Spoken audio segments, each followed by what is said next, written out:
আমার নাম মধুকর। আমি ভেঙ্গদাপুর, মাঞ্চল জেলার বাসিন্দা।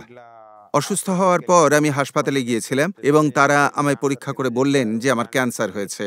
আমি এমআরআই স্ক্যান করিয়েছি। তারা আমায় বললেন যে আমি নাকি সিজারিয়ান রোগে ভুগছি। আমি ভাবলাম কি করা যেতে পারে। আমি তখন অনলাইনে এই হাসপাতালের কথা জানতে পারলাম এবং এখানে যোগাযোগ করলাম। ডাক্তারবাবুরা আমাকে ১ মাসের মতো করতে বললেন। আমি ১ মাস করলাম এবং পরিবর্তন লক্ষ্য করলাম। আমি ২য় মাসের জন্য এখানে এসেছি এবং নিজেকে একটা সুস্থ বোধ করছি। একটা সময় ছিল যখন আমি মুখ হাঁ করতে পারতাম না। তখন মনে হতো যে কি করব আমি? কিছুই বুঝতে পারতাম না। আমি আমার বোনকে সে কথা বললাম। সে বলল যে আমার গলার কাছে নাকি একটি গুটি মতো রয়েছে।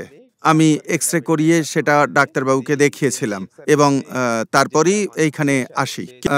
নিজের ওপর বিশ্বাস রাখলাম যে একদিন আমি নিশ্চয়ই আমার এই কাটিয়ে উঠব। এখানে আসার পর একাধিক রোগীর সাথে আমার পরিচয় হয়েছে। তারা যে সুস্থ হয়েছে সে কথা তাদের কাছ থেকে আমি শুনেছি। এমন অনেক মানুষকে এখানে দেখেছি যারা এখানে করিয়ে আজ সুস্থ। তাদের দেখে আমার মনে একটা আশার আলো জ্বলে উঠেছিল এবং আমি ভেবেছিলাম যে আমিও সুস্থ হয়ে উঠতে পারব। পুনর্জন আয়ুর্বেদ হাসপাতালের ব্যবস্থা এবং এখানকার ডাক্তারবাবুদের ব্যবহার মুগ্ধ করার মতো। তাদের জন্যেই আমি আজ সুস্থ।